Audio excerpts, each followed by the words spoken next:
Now, when we subtract decimals using the standard algorithm, we really need to make sure that we line up our decimal points and line up place values on top of each other. It can be kind of tricky with subtraction.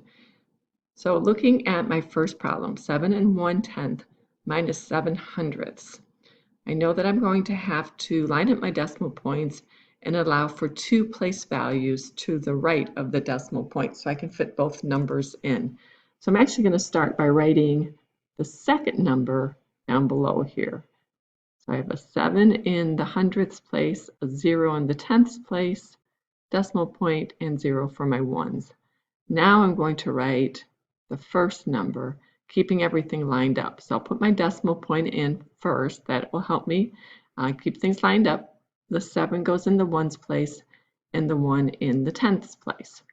Now, in order to do this subtraction, I have to subtract everything in this bottom number.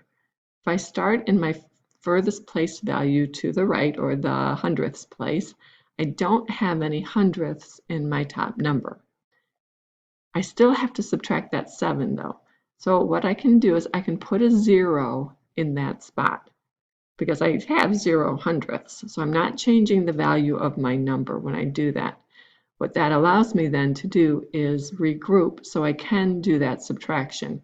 So I'm going to take that 1/10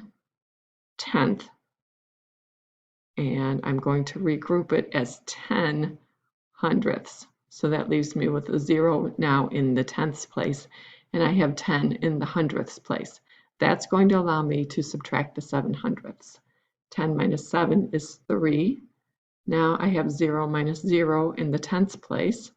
I'm going to include my decimal point, and 7 minus 0 is 7. So 7 1/10 minus 7 hundredths is 7 3/100.